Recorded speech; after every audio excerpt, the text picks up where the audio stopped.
கண்டிப்பாக இந்த பாலியல் ஆபாச படங்கள் இதெல்லாம் சேர்ந்து ஒரு இந்த மாதிரியான பிரச்சனைகளே அதிகமாக்கிக்கிட்டே இருக்கு. இத நம்ம பார்த்துக்கிட்டே தான் இருக்கோம். இதை தடுப்பதற்கு ஒண்ணு வந்து குழந்தைகள இளம் அடுத்த தலைமுறையினருக்கு நம்ம எஜுகேட் பண்ணணும். நம்பர் 1. நம்பர் 2 இந்த மாரி தவறு பண்றவங்களுக்கு கடுமையான சட்டங்கள், கடுமையான தண்டனைகள், அதையும் நடைமுறைப்படுத்தி அவங்களுக்கு தண்டனை வாங்கி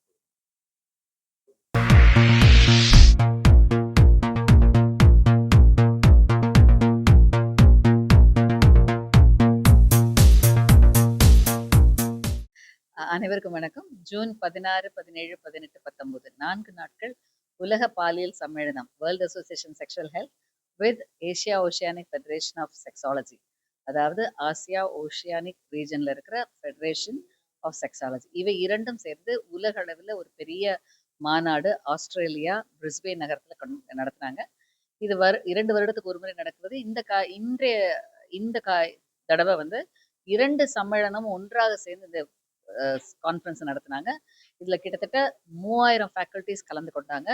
உலகெங்கும் உள்ள பாலியல் நிபுணர்கள், பாலியல் சைக்காலஜிஸ்ட் மற்றும் இதுல தேர்ச்சி பெற்ற பல ரிசர்ச் பேப்பர்ஸ் எல்லாம் பிரசன்ட் பண்ணாங்க. இந்த நிகழ்வுல ஏசியா ஓஷியானிக் ஃபெடரேஷன் ஆஃப் செக்ஸாலஜியோடைய ஜெனரல் பாடி மீட்டிங்ல இதனுடைய தலைவர்களை தேர்ந்தெடுக்கிற நிகழ்வுல நம்ம சென்னையை சேர்ந்த டாக்டர் காமராஜ் அவர்கள் வைஸ் பிரசிடென்ட், ஏசியா ஓஷியானிக் ஃபெடரேஷனோட செக்ஸாலஜியோட வைஸ் பிரசிடென்ட்டாக எலெக்ட் ஆயிருக்காங்க. இதனுடைய பிரசிடென்ட்டாக தேர்வானவங்க ஆஸ்திரேலியாவை சார்ந்த டாக்டர் கிறிஸ்டோபர் ஃபாக்ஸ்.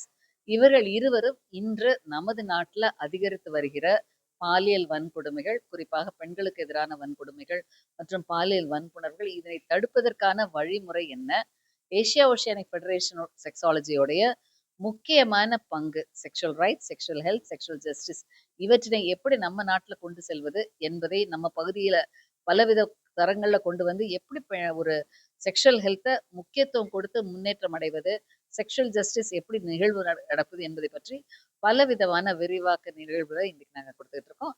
இதன் தொடர்பாக vice president of Asia Oceanic federation of sexology doctor Kamaraj அவர்களை நாங்கள் வாழ்த்துகிறோம்.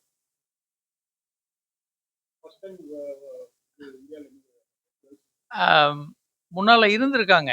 ஒரு முன்னால வைஸ் பிரசிடென்டால சில பதவிகள்ல இருந்திருக்காங்க. டாக்டர் கோத்தாரி, டாக்டர் நாராயண ரெட்டி முன்னால இருந்திருக்காங்க. இப்போ இந்த 2 வருடங்களுக்கு Asia Oceanic federation of sexology துணைத் தலைவராக நானும், டாக்டர் கிறிஸ்டோபர் ஃபாக்ஸ் ஆஸ்திரேலியாவை சேர்ந்தவர் தலைவராகவும் இருக்கோம். நிறைய விஷயங்களை பண்ணணும், இந்தியாவிலையும் ஏசியா ஓஷியானிக் ஏரியாலையும் நிறைய பண்ணணும் அப்படின்றது தீர்மானமாக இருக்கும்.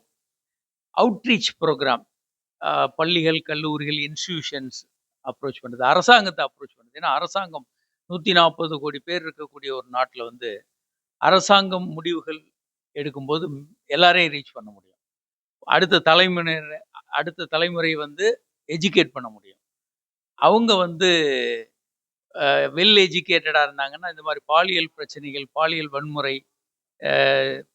செக்ஷுவல் ஜஸ்டிஸ், இந்த விஷயங்களை பற்றி அறிந்து கொள்ள முடியும்.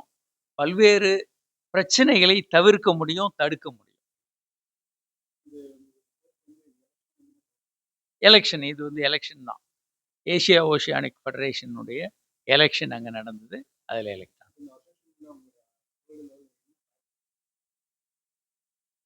அதான் இது வந்து 3 விஷயங்கள். ஒன்று வந்து செக்ஷுவல் ஹெல்த். செக்ஷுவல் ஹெல்த் அப்படின்னா என்னன்னா, பாலியல் பிரச்சனைகள்ல புதிய புதிய அட்வான்ஸ்மெண்ட், புதிய கருவிகள், புதிய கண்டுபிடிப்புகள், புதிய மருந்துகள், அவங்க பிரச்சனைகளை தீர்க்கிறது, இதெல்லாம் ஒரு பக்கம். இரண்டாவது செக்ஷுவல் ரைட்ஸ். தனிநபர்கள் அவங்களுக்கு ஒரு மரியாதையோட ஒரு பெண்ணை நடத்துறது, ஒரு பெண்ணுக்கான உரிமை, அவங்கள கேட்டுக்கிட்டு தொடுவது, அவங்க உரிமைகள், பல்வேறு விஷயங்கள். இப்போ நம்ம அதெல்லாம் வயலேட் பண்ணிக்கிட்டு இருக்காங்க. தவறாக அட்வான்ஸ் ஆகிறது. யாருக்குமே ஒரு பெண்ணை தவறாக தொடுவதற்கு உரிமை இல்லை இந்த உலகத்தில். இது பற்றி செக்ஷுவல் ரைட்ஸ் நிறைய இருக்கு. அவங்களுக்கு விஷயங்கள தெரிந்து கொள்ள உரிமைகள், அவங்களுக்கு செக்ஷுவல் ஹெல்த் கிடைக்கிறதுக்கான அரசாங்கம் ஏற்பாடு பண்ணணும், நிறுவனங்கள் ஏற்பாடு பண்ணணும். அதுக்கான உரிமை அவங்களுக்கு இருக்கு. செக்ஷுவல் ஹெல்த் பெறுறதுக்கு. இது செக்ஷுவல் ஹெல்த். செக்ஷுவல் ஜஸ்டிஸ் என்பது இப்போ ஒரு ஒரு ஏழைக்கு உள்ள உரிமை ஒரு பணக்காரருக்கு இருக்காது.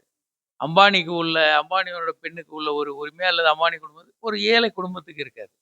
அந்த பெண் வந்து அவங்கள துன்புறுத்தவங்கள போய் போலீஸ் ஸ்டேஷன்ல போய் ரிப்போர்ட் குடுத்தாலும் அத எடுக்க மாட்டாங்க. பல நேரங்கள்ல அது எ அம்பலம் வராது.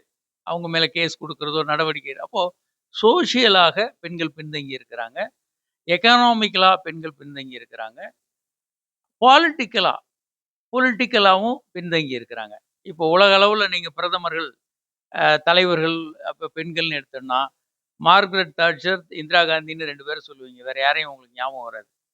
ஏன்னா இவ்வளவு பெரிய உலகத்துல நமக்கு 2 பிரதமர்கள் தான் ஞாபகத்துல இருப்பாங்க. பொலிட்டிக்கலா வந்து அவங்க ரொம்ப பேக்வர்டா இருக்கிறாங்க. எக்கானமிக்கலா பேக்வேர்டு. இது எல்லாமே செக்சுவல் ஹெல்த்த பாதிக்கும். அவங்களுடைய உரிமைகள பாதிக்கும். அவங்கள நடவடிக்கைகள பாதிக்கும்.